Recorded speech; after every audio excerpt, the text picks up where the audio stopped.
Provinciana, negra e mulher. Virgínia Quaresma teve medo.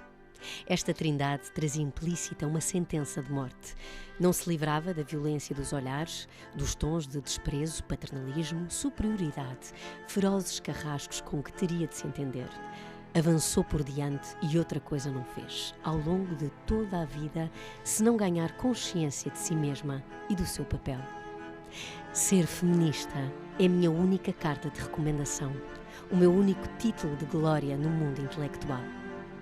Está no ar As Desobedientes da Rádio Observador, também disponível em podcast. Eu sou a Margarida Villanova e tenho, como sempre, o escritor e guionista Alexandre Borges e a escritora Maria João Lope de Carvalho, autora das revolucionárias 12 Mulheres Portuguesas Desobedientes, o livro que inspira estas conversas.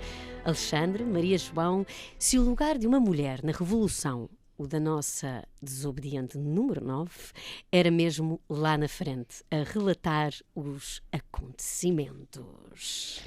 E deixem-me partilhar desde já com vocês que foi com imensa alegria e orgulho que a nossa Virgínia Sofia Guerra Quaresma nasce a 28 de dezembro de 1882, há precisamente 144 anos, no mesmo dia em que nasceu, não, o meu filho Martim, o mais velho, o primogénito.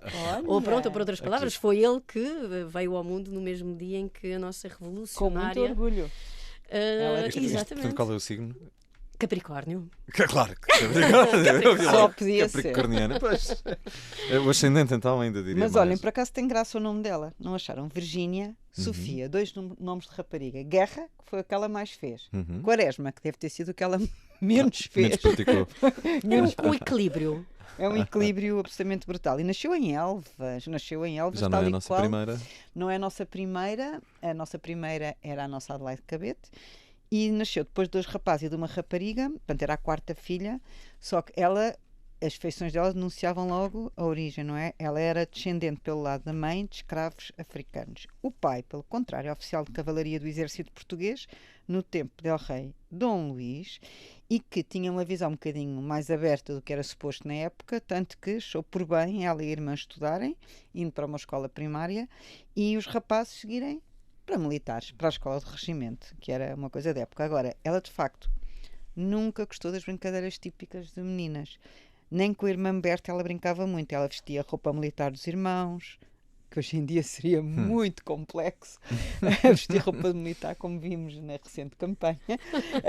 Interessar nos soldadinhos de chumbo, as aparas de madeira, construía casas e, sobretudo, conseguia, através dos livros da biblioteca, que devia haver uma por perto, com certeza, lia bastante e lia com muito gosto e muito entusiasmo.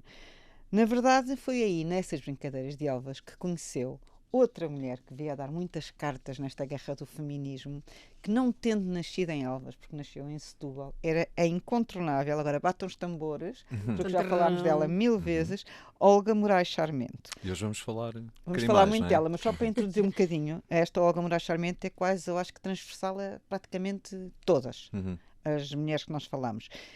Era, ao contrário das outras, monárquica e católica. Usavam uns chapéus, senhores, vissem os chapéus dela, fazem inveja a qualquer chapéu de hoje em dia. Tinha a mesma idade da Virgínia Quaresma.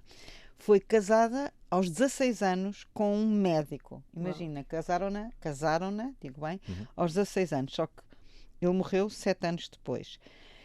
Dedicou-se à escrita, à poesia, à luta feminista, tudo isso, mas era totalmente excêntrica. Há um livro que eu queria muito ter e está esgotado, que é As Memórias da Olga Moraes Charmente, são umas 500 páginas.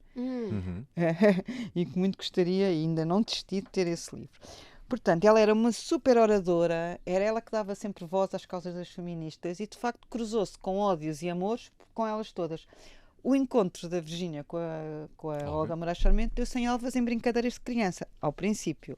Tenho uma curiosidade que é porque é que a Olga não entrou nas tuas 12 mulheres? Tinha que fazer escolhas. Muito bem, podia ser só isso. É Está isso. certo. Mas existem mais 12 para fazermos assim. Sem dúvida. Mais 12. Quer dizer, em várias épocas diferentes acho que encontramos. Aos 18 anos, então, já tinha feito a sua escola primária por lá e decide então, com o consentimento dos pais, ir para Lisboa e estudar no magistério primário. Isto voltando à nossa Virgínia, não é? Agora já estamos na nossa Virgínia outra vez. Foi uma pequena parênteses para situar a Olga Moraes Charmente. Veio para o Ministério Público na Escola Normal Primária de Lisboa, que, entretanto, a ideia dos pais e dela era aprender como ensinar crianças da antiga escola primária, hoje primeiro ciclo, e poder voltar para Elvas e exercer num meio mais pequeno, portanto, com mais carência de professores, exercer a sua profissão de professora do ensino O pai primário. até diz uma coisa muito curiosa, diz, vais e vens devolver à tua terra o que aprenderes por lá. E é verdade que em Elvas não havia como aprender a ser professora, não é? Não existia. Bem, quando esta escola, este magistério primário ficava no Calvário, aqui em Lisboa, no chamado bairro Operário Industrial, onde ela toma conhecimento, toma contacto com o que é a miséria em que a classe operária vivia. E isto contrastava muito naquela altura com os excessos todos da realeza e da nobreza. Portanto, ela percebeu vivenciou esta experiência De uma clivagem um social contraste grande. na clivagem social enorme, não é? Naquela altura. Bom, mas não vai devolver, não é, Alexandre? Ela não vai devolver a Elvas o que Elvas precisava e resolve continuar a estudar e vai frequentar o curso superior de Letras na Faculdade de Letras da Universidade de Lisboa. É uma das primeiras, não é? É uma das primeiras, acho sim. que é uma das duas primeiras mulheres a estudar letras em Portugal. Pois, a outra é uma senhora chamada Berta Gomes de Almeida. Isso, E a estudar de uma maneira geral, porque estima-se que havia 2 milhões de analfabetas, de mulheres analfabetas Era 80%. neste momento em Portugal. Era muito, muito. Mas então ela estuda várias cadeiras. Na altura, quem estudava letras, estudava diplomacia, história, filologia, geografia, literatura, pedagogia, filosofia e línguas. Não estava mal. Um currículo bem completo. E recebe então 2 diplomas. Em 1907 tem o da Escola Normal, que lhe permite dar aulas ao ensino primário, e o da Faculdade de Letras para ensinar quem ela quisesse no liceu. E tudo isto com boas classificações. Não deve ter sido muito fácil para os rapazinhos que frequentavam a escola com ela. Mas ela que vinha de Elvas, tida como provinciana, negra, mulher, foi de certa forma, não digo ostracizada, Mas estigmatizada foi de certeza. Estigmatizada deve ter sido, foi certamente. Absoluta. Sim. Não temos, e aliás, ela não temos nenhuma dúvida, aliás, por aquilo tudo que ela escreve e por toda a luta da vida dela, não é? Bom, entra então, resolve ganhar o seu dinheiro e em 1902 entra pela primeira vez na redação na Sociedade Futura, que era uma revista feminista dirigida pela nossa querida amiga Ana Castro Osório e pela sua amiga de infância, adivinhem quem? Olga Moraes Charmente. Okay. Segunda aparição neste episódio. Segunda aparição neste episódio. A terceira é de vez. Bem, entretanto o pai morre e claro, ela já está autónoma em Lisboa, tem que trabalhar, tem que começar a redigir colunas nos jornais, estreia-se no Jornal da Mulher, andam todas pelos mesmos jornais, como já vimos, só que muitas delas, ou a maior parte delas, escrevia colunas, não é? De opinião, Exato. como é hoje em dia. Não é bem o que a Virgínia irá fazer no futuro, não é? Primeiro, ainda tem uma experiência como professora na Casa Pia e na Universidade Popular. Depois, candidata-se a uma bolsa do governo, começa aí a clivagem, Margarida, e a ostra. Cisada? Destinada a estudar nas escolas femininas da Europa, era a tal bolsa, e fazer um relatório dos resultados obtidos, é excluída por ser mulher. E se calhar não só por ser mulher, não é? E depois volta a ser excluída, desta vez no cargo diplomático de segundo secretário de delegação de Paris. Embora aí batesse o pé, porque ela tinha tido as melhores classificações, reclama e lá consegue ir, ou pelo menos uns períodos em que foi investigar em França, na Suíça e na Alemanha, sobre as escolas que iriam modelar a educação feminina. Mas afirma-se como jornalista. Pronto, a partir daí ela já tem um pezinho no jornalismo e diz quem por lá passou que nunca mais se deixa, não é? É viciante. Então passa a redatora principal da redação da revista Alma Feminina, que já passámos por ela várias vezes, que era importante como órgão de informação do Conselho Nacional das Mulheres, e escreve para o jornal Vanguarda e muito mais tarde para o Século e para a Capital. No entanto, o que ela gosta não é bem de estar ali sentadinha na redação do jornal. Não é verdade, Alexandre? Sim, tal e qual. O que ela gosta mesmo é de estar na rua, não é? A conhecer os personagens e à procura das notícias e a escrever, ou seja, muito mais. Ela é lá está, como apresentamos no lead do episódio, é a primeira repórter portuguesa, porque verdadeiramente já tínhamos tido até aqui outras das nossas protagonistas a colaborarem com jornais, mas era como dizias, Maria João, muito mais na crónica. Ela começa a praticar os dois géneros que definem aquilo que é o jornalismo moderno, a entrevista e a reportagem, ou seja, os géneros mais nobres do jornalismo, e particularmente esta ideia da repórter, da mulher que vai para a rua. Sim, é o Correio da Manhã. E que é muito mais, percebe-se que é um papel muito mais exposto para uma mulher, não é? E portanto devia ser muito mais provocador e desafiante. Mas, como qualquer mulher, tem sempre uns truques. Eu adoro a história do Duque de Palmela mesmo. Os truques dela são ótimos. Os truques dela são ótimos. Então, morre o Duque de Palmela, personagem hiper conhecida na sociedade lisboeta. E era preciso cobrir este grande acontecimento. O que é que ela faz? Veste-se de freira, põe-se junto ao cadáver de joelhos e mãos expostas. Cá está a Quaresma. Lá está a Quaresma, a fingir que está a rezar. Ela nem devia saber rezar uma Ave Maria, não é? Não, e era a teia. Claro, que ela era a teia convicta. E põe-se ali de freira a rezar, como uma atriz, Margarida, e a ouvir tudo o que se diz. Bem e mal, normalmente quando a pessoa morre diz bem, não é? Mas ouviu ali montes de intrigas e histórias engraçadas que depois correu para a redação do jornal e tratou de pôr a boca no trombone e de regir tudo o que tinha ouvido. Uns segredos absolutamente inconfessáveis. E na Primeira Guerra Mundial também foi outra ótima, quando Portugal... Conta lá, Alexandre, essa também foi um bom truque. Sim, no fundo... assim, ela sem autorização, entra pelo gabinete do Ministro dos Negócios Estrangeiros dentro, no momento em que estão a receber a notícia de que a Alemanha declarou guerra a Portugal. Já agora, para nos situarmos, estamos em março de 1916. Portugal é uma república recentíssima, não é? A guerra já começou em 1914, mas Portugal quer entrar na guerra, é uma coisa um bocadinho insólita de se ouvir, mas Portugal quer entrar na guerra porque quer afirmar a sua república. Isto é, entende que se participar, as outras nações europeias vão considerá-la, reconhecê-la, dar-lhe esse prestígio de que ainda não goza. Mas França, Inglaterra têm a noção dos nossos problemas militares e financeiros. Sim, estimado ouvinte, assim. Não são de agora. Não são de agora. E no que diz respeito a guerras. Exatamente, e portanto vão resistindo. Mas de repente aparece a oportunidade perfeita.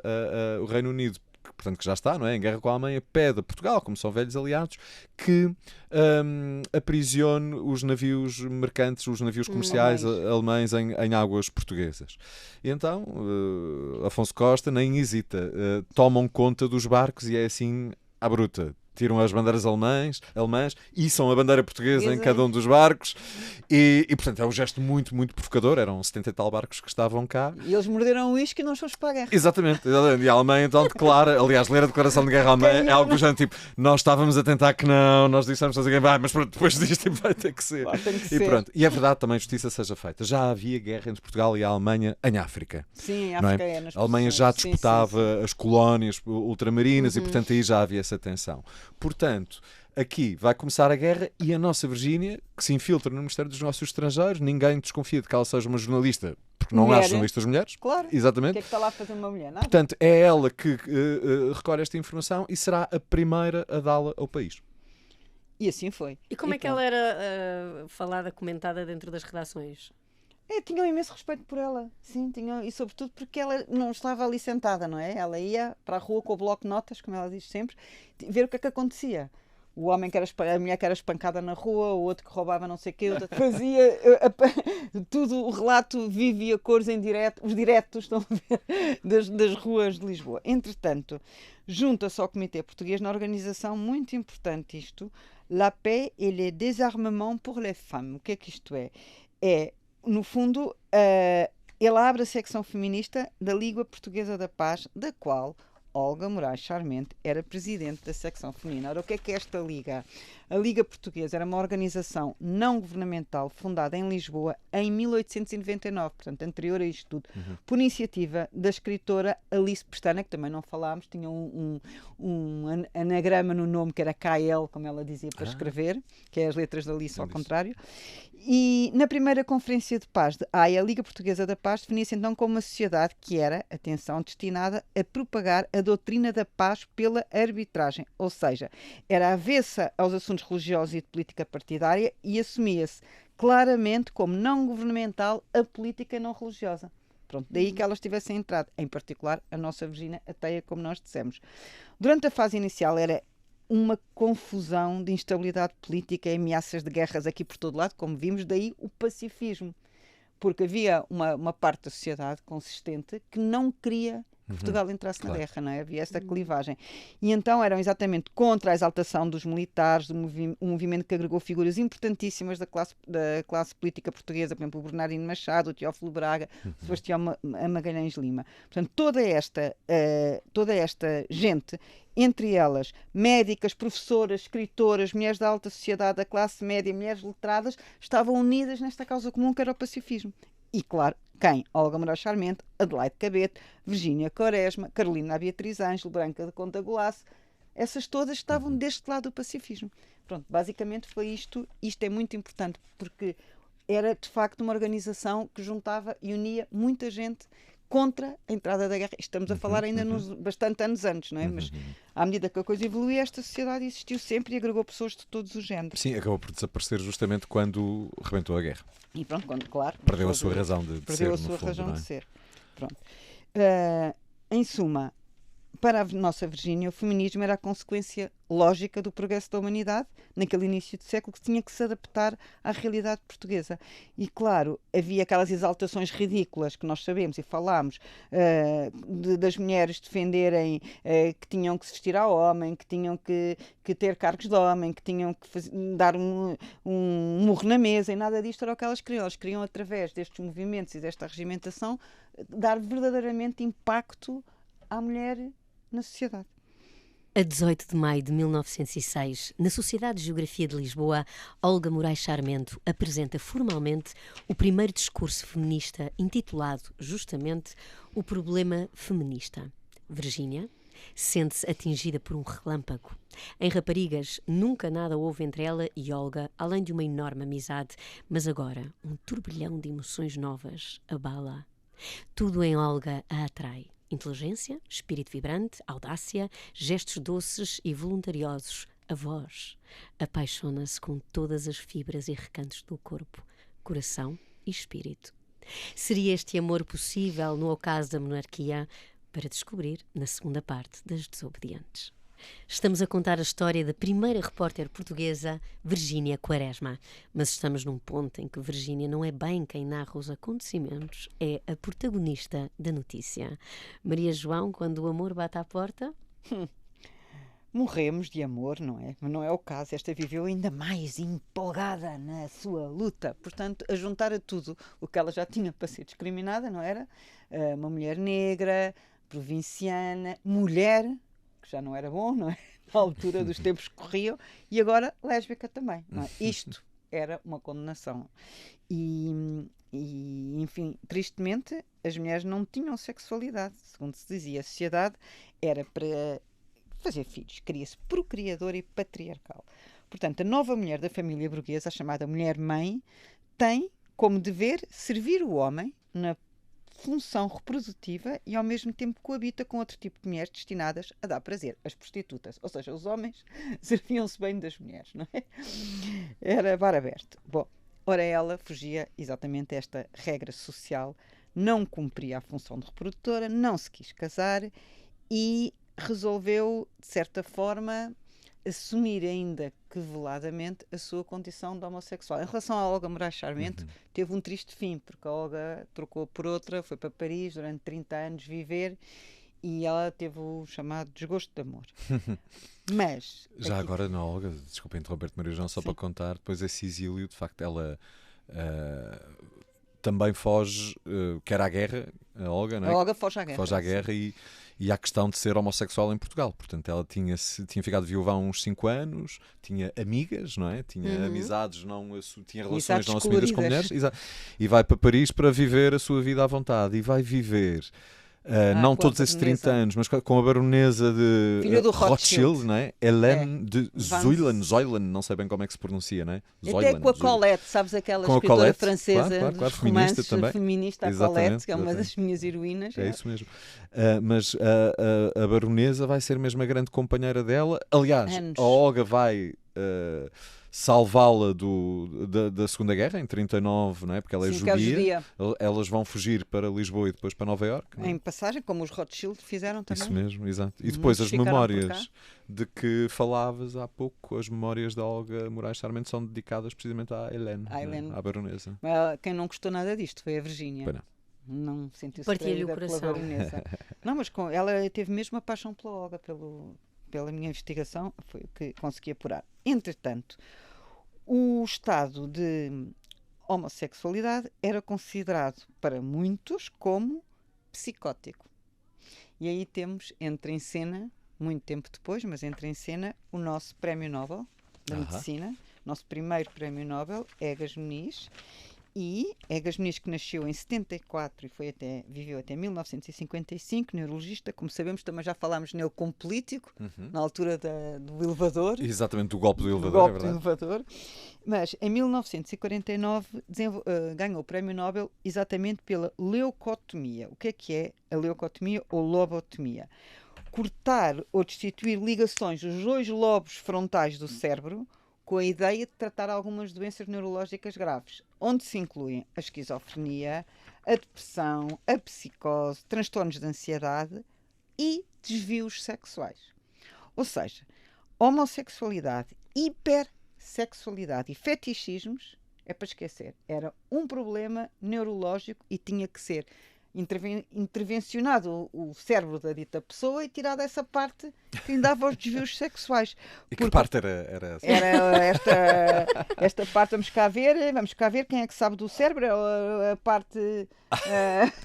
Seria muito grande, muito pequena, não sei Não como é que a pessoa sabemos. ficava depois. Portanto, sei que a pessoa supostamente ficava melhor, o comportamento sexual Ficava era muito melhor, era um descanso. Olha, ela melhor. ficava sossegadíssima. Sabes o que é Nunca que eles mais. diziam? Nunca mais. Diziam que a lobotomia foi usada também para tentar corrigir comportamentos. Portanto, Pois, ficavam que era uma doença. sossegadíssimos. Era um descanso. Portanto, basicamente, e numa frase, a norma era a norma e todo o desvio devia ser tratado. Daí que ele tenha publicado um livro chamado A Vida Sexual, que eu por acaso tenho em casa, em 1901, em que diz exatamente isto. Isto era uma disfunção do teu cérebro e, portanto, tinha que ser tratado, intervencionado do ponto de vista da operação, cirurgia. Sim, convém referir que à época era condenável ser homossexual. Pois, mas Podia ser só acusado da comportamental. prática, se fossem apanhados ou apanhadas, podiam ser acusados ou acusados da prática de vícios contra a natureza e podiam cumprir uma pena de 1 mês a 1 ano de cadeia. Imagina.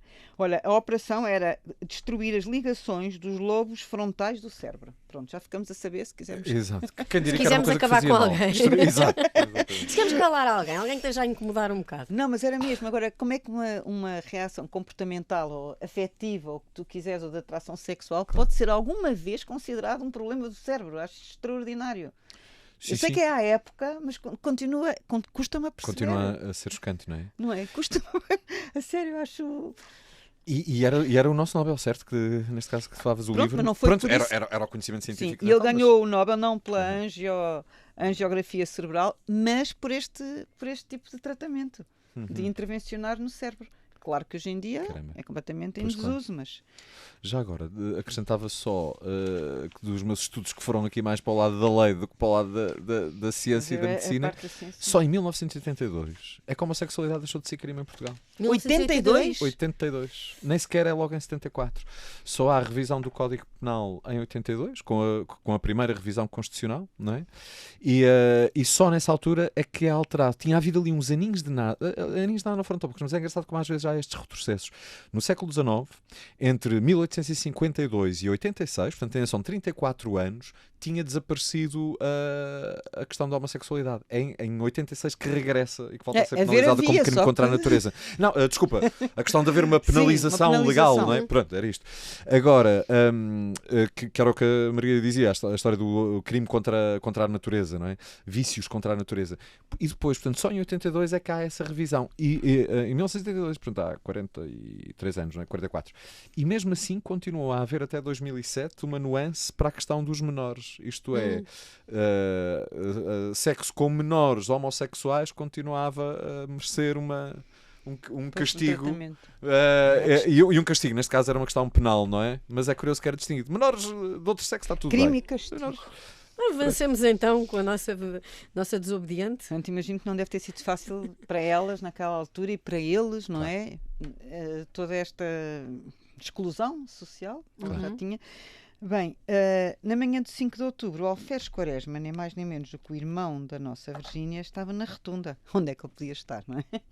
E claro que ela sentiu um orgulho enorme, mas acaba por ser, de facto, ferido em combate contra um bando de monárquicos, chegados por Paiva Coceiro, que em Trás-os-Montes, onde foi a Revolução, acalentava a esperança ainda de derrotar a República. Bom, o jogo já agora, só para dar aí uma chega. Paiva Coceiro, isto é mais tarde, ou seja, o Paiva Coceiro, ele terá quase encontrado o Paiva Coceiro duas vezes. O 5 de outubro, é claro que é aqui em Lisboa, Rotunda, etc. Depois no Trás-os-Montes. Mais tarde, o Paiva Coceiro, que liderava as tropas monárquicas, ainda tem um ensejo de continuar a lutar pelo rei, portanto, se não me falha a memória, 1919, 1920, Sim. ainda vai reinstalar a monarquia para aí durante um mês lá em cima, não é? Que se chama Nunca a Monarquia do Norte, justamente. Nunca chega cá abaixo, é isso mesmo. Terá sido aí que houve este confronto físico direto.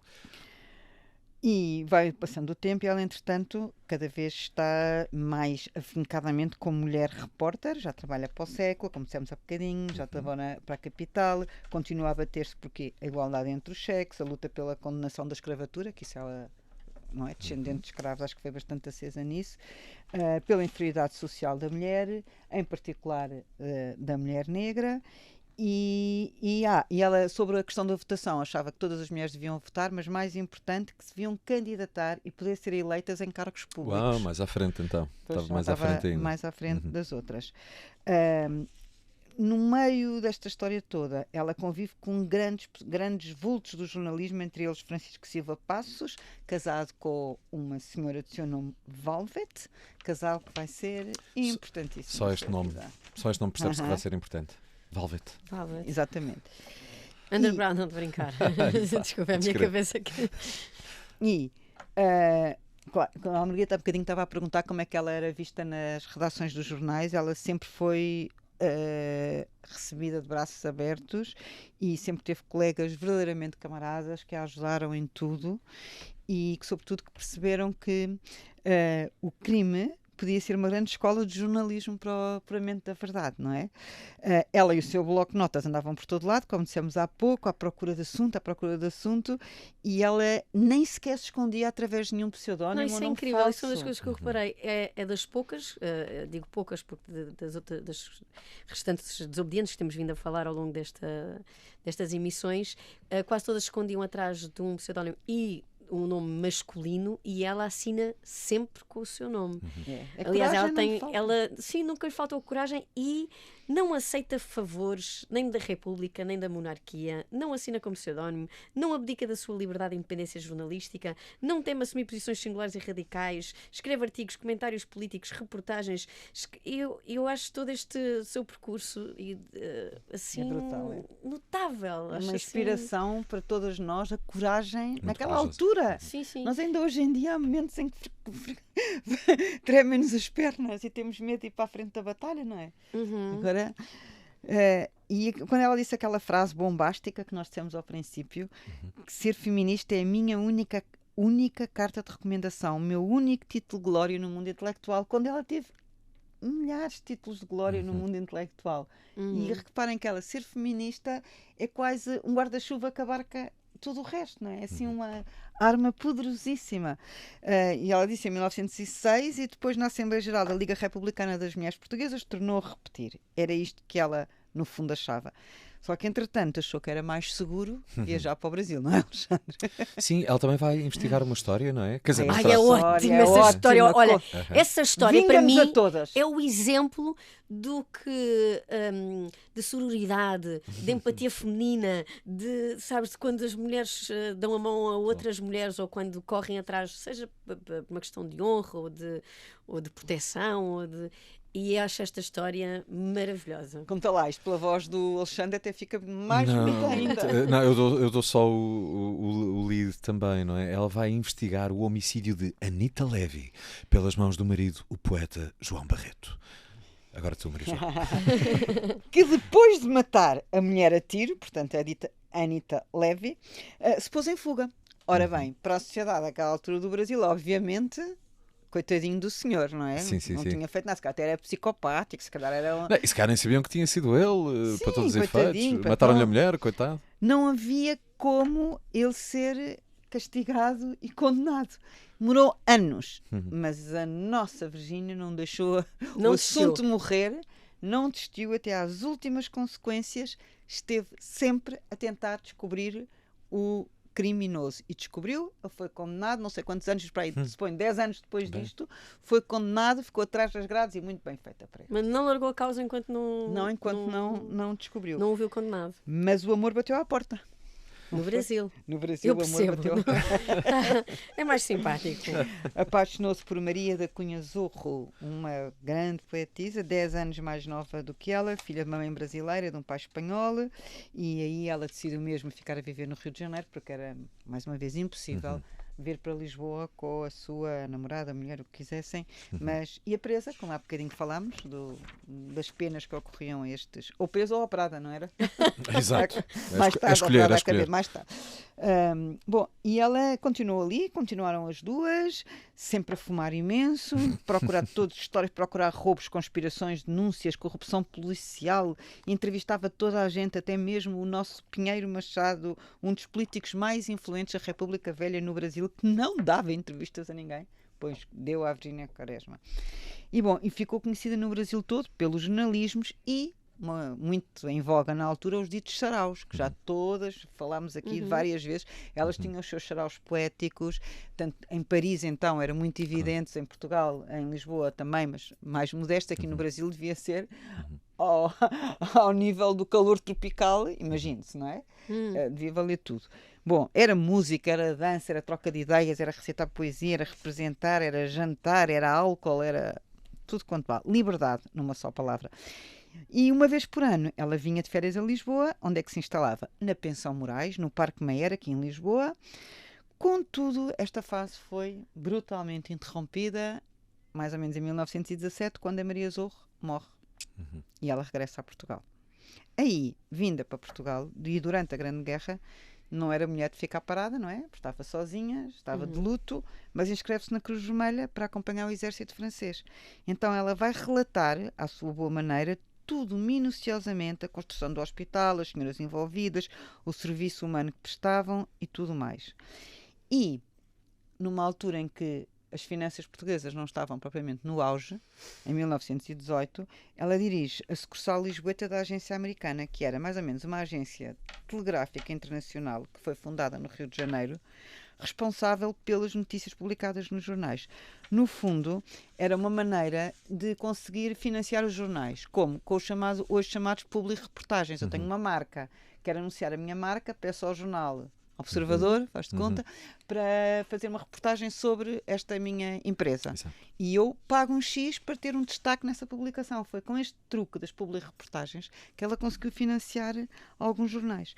Quando a guerra acaba, então tem outra ideia igualmente boa, já em 1921, que é a Agência Atlântida e depois os escritórios da Agência de Publicidade Latino-Americana, que, segundo Almada Negreiros, era um sucesso. Mais uma vez, era como se fosse uma agência também, no fundo o que é a Lusa cá, que era uma plataforma distribuidora das notícias que chegavam, não é? Começou com isto com a primeira, com a agência americana, e depois passou para esta. Depois fundou a sua própria, não é? No E fundo, a fundou a outra sua era uma própria. representação em Então Portugal. temos as duas coisas, não é? Temos a difusão das notícias Exato. e temos a publi-reportagem para financiar. E dizia o Amada Negreiros, a França é na realidade uma grande escola de publicidade, mas desde que o jornalismo europeu lá tem a Virgínia Quaresma, Portugal nada lhe fica a dever na modalidade de imprensa moderna. E foi assim que a história avançou. Volta do Brasil, cumpre o luto pela Maria Zorro e apaixona-se outra vez, desta vez pela mulher do Silva Passos, o seu colega jornalista, a Valvete Silva Passos. A Velvet Underground. Exatamente. E apresenta como a sua... Só para fazer esse Só para fazer recall. Apresenta como governanta, claro, como era de época, e dama de companhia. E a Valva tem um papel fundamental, já numa altura em que ela está mais velhota, porque ela vive muito tempo, a nossa heroína de hoje. Organiza-lhe Vive as até aos finanças. 90 anos. Isso. Mais uma rija, Sim, como a do Mitila. e como admiti-la. Já dobrava aos 70 e ainda alcançou o lugar de chefe de publicidade da Companhia Nacional Colonial de Navegação. Agora, o que aconteceu no Brasil foi muito importante, que ela partiu as duas pernas num acidente de automóvel no Brasil. Isto já depois de... Há 80 anos. Mas já viúva. Sim, já viúva, Viúva. já tinha morrido também a Valvete a seguir, portanto ela acaba sempre Sozinha. por sobreviver a todas, Pois. Sim. as namoradas, e a parte das duas pernas e tem que ser transportada para Lisboa em cadeira de rodas. Pronto, e aí é o declínio. Mas foi um bocadinho atirada para para um Portugal. canto da história. Sim, Sim. atirada para Portugal e atirada para um canto da história. Por isso é que estamos aqui, para que ela não desapareça e não haja uma borracha Eu, que por a acaso, apague. fico um bocado ofendida que esta mulher, que atravessa uma monarquia, um regicídio, um Estado Novo, duas grandes guerras, morre a 6 meses da E quase o Revolução. 25 de Abril. Ela morre a 6 meses É da verdade. Revolução. Não, Não é tinha- justo. Vives Ela até aos foi- 90 anos. Se há pessoa que foi, hasteou a bandeira da liberdade em todos os sentidos, não é? Mesmo há aí uma transcrição que nós não temos tempo para ler, mas que ela diz mesmo que as empregadas, as operárias Sim. nas fábricas eram muitas vezes violadas pelos patrões, tinham crianças dos patrões e tinham que ficar caladas ou perdiam o emprego.